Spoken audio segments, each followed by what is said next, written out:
Une courte vidéo pour deux sujets, l'un important et l'autre certainement secondaire. Vous allez certainement rire en m'écoutant, mais je vais quand même en parler. Alors, premier sujet, quand j'ai présenté les profils atypiques, j'ai peut-être oublié de dire que ce sont des gens qui pensent sans arrêt.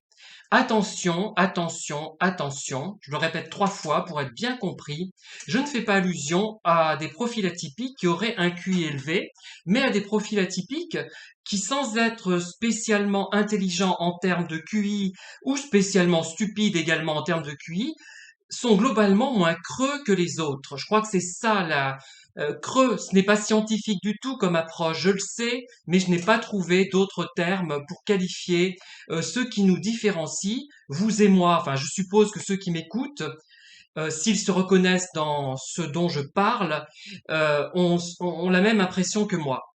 Deuxième problématique, si on peut dire, est-ce que j'ai l'air stupide? Alors là, je suis même pas dans la normopensance ou dans quoi que ce soit de ce genre.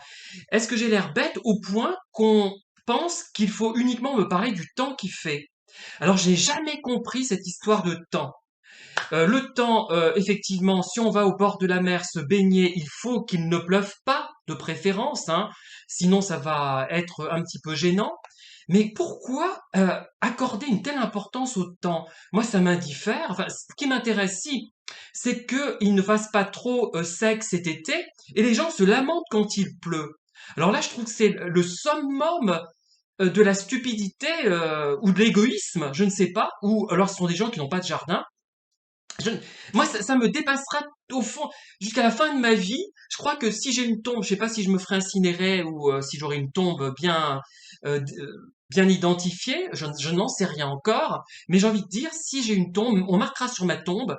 Pierre Calmar n'a jamais compris pourquoi les gens avaient à ce point besoin de parler du temps et pourquoi ils étaient à ce point obnubilés par le temps. Je sais bien qu'on a parfois peu de points communs avec les interlocuteurs et que le temps effectivement une importance sur notre état d'esprit. Parfois, ça, même si je suis pas normopensant, je le comprends. Mais jusqu'à un certain point, c'est agréable la pluie. Et je remarque que ceux qui aiment uniquement le soleil, enfin, je ne m'entends pas avec eux généralement. Voilà. Voilà, une courte vidéo, mais j'avais besoin de le dire, rappeler ce problème de pensée permanente, hein, pensée de travers parfois, hein, ça ne veut pas dire que nos pensées sont toujours de très haut niveau, hein. D'ailleurs, vous avez pu le constater en écoutant mes vidéos. Merci de liker, merci de diffuser, merci de vous positionner notamment sur la pluie. Expliquez-moi, moi je ne comprends pas pourquoi c'est si important qu'il fasse beau. Voilà. Bonne, bonne soirée à tous et à toutes.